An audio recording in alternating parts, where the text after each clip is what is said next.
Hello everyone, I'm your hostess with the mostest, 8-Second Gaming, and in today's video we are going to be talking about the Dress to Kill collection event because along with it some patch notes have dropped and there are a few doozies in here, so let's get it started and break it down. But if you guys are looking to take your Apex skill to the next level, then you need to check out the GameLeap website right now. Over there we have top level coaches creating the best, most highly informative guides to make you the best player you can possibly be. We have legend guides, gun guides, VOD reviews, positioning guides, aim guides, mentality guides, everything that you need to become an absolute unit. So click the link in the description, pick yourself up a membership and start to improve today. But okay, let's jump straight on into these patch notes now. And first off, we have to talk about the balance updates. Now for these, why don't we start small and work our way up? So for the weapon crafting rotation, the R99 and the Rampage have entered the crafter, and the Alternator and the Sentinel return to floor loot. They are also changing the evac tower to reduce the spawn rate to match the heat shield so they're not going to be as prevalent. And the mobile respawn beacon has slightly increased spawn rates, so you're going to be finding that a lot more often. But those are our small ones, so now let's move into the weapon updates. And finally, Respawn has heard us. The Nemesis is getting a nerf. This thing is so strong. It was such a beast. Everyone was hoping that it was going to get nerfed, and it was coming in this patch.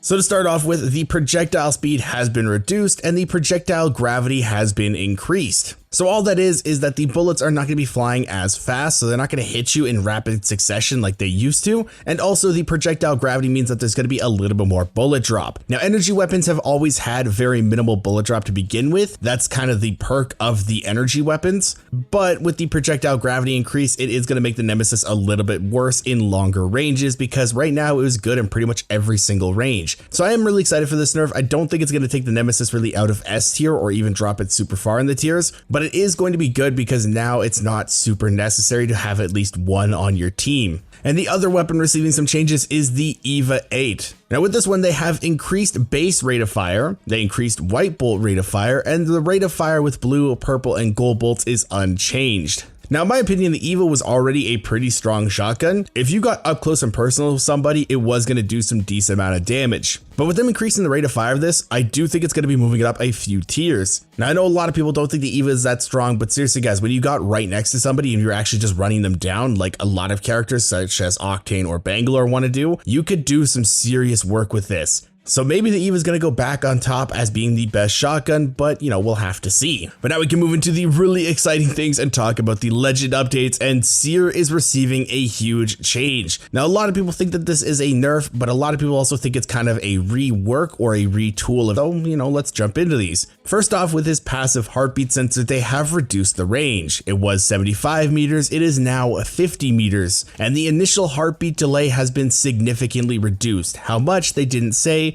but this is going to affect his heartbeat sensor and it's going to affect your ability to scan rats or check buildings or check tunnels and keep your team a little bit safer. I do like this. I do think that 75 meters was pretty long. So now with the 50 meters, you're not going to be as wall hacky as you used to be. You're still going to have them, but they're not going to be as bad. But now let's jump into our tactical, and this has so many changes. First off, the range was reduced. It was 75, it's now 60. The firing speed has been increased though. It now fires 30% faster, so it's gonna be a lot easier to hit. But they removed the heal cancel, the revive cancel, and it no longer interrupts when you are using a respawn beacon. So pretty much all of the interruptions it used to have has been taken away. It still will silence you for a time being, so you're not gonna be able to use abilities, but removing the heal and revive cancel is absolutely massive. But that's not all. The scan time has been reduced to 2.5 seconds. It was 8 seconds, but to counterbalance that, the scan once again includes a full body highlight. And enemies hit by this are now slowed for 2.5 seconds, and the silence time has been increased to 10 seconds. It was 1.75. Enemies who are silenced by SEER are also now highlighted with a threat outline to show SEER and his teammates, but only when they have line of sight. So this is why people are saying that he has been retooled, because his tactical is no longer focused around interrupting people and kind of getting heals out of the way. It's now more focused on getting people slowed to CC them and make it so that they cannot use abilities. You have to really work with your team in order to time this properly now, because that slow time is going to be going pretty quick. It's only 2.5 seconds, but the time that they cannot use abilities is 10 seconds. That is pretty long. For those of you that don't know, you should be ending fights within 15 to 30 seconds. So if you're thinking about ending a fight in 15 seconds and they can't use abilities for 10 seconds, that really helps you out. But lastly, his ultimate, the throw range was reduced to 50 meters. It was 50.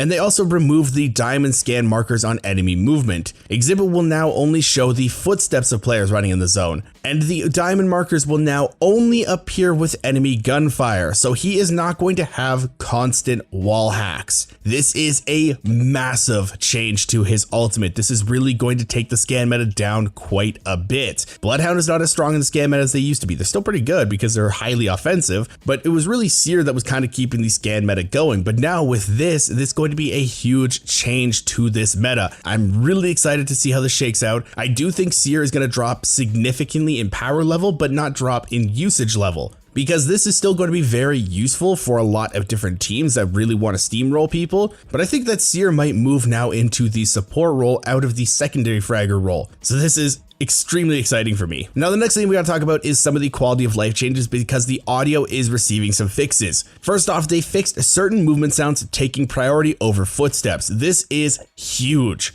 For those of you that don't know, the reason why footsteps are so quiet sometimes in Apex is because of the way that they layered the audio. Sometimes footsteps did not have priority. Nobody really understood why they did that, but this change is going to make it so you're going to be hearing footsteps a lot more often potentially. They also fixed more issues with server audio dropouts, so sometimes where you just hear no sound at all, this is why. And again, huge change. And they also fixed players emitting a falling audio after dying. So whenever you would thirst somebody and their death box would drop, and then all of a sudden you get that really loud whooshing sound that would like blow your eardrums out, again, gone. So there are 3 massive changes to the audio. This patch, in my opinion, is just a massive dub with these changes alone. But let me know what you think about these changes in the comments down below. And if you guys want to stay up to date with the latest and greatest Apex tips, tricks, and news, don't forget to smash the like and subscribe button. Thanks all for watching. Once again, it's a game, and I'll see you guys in the next one.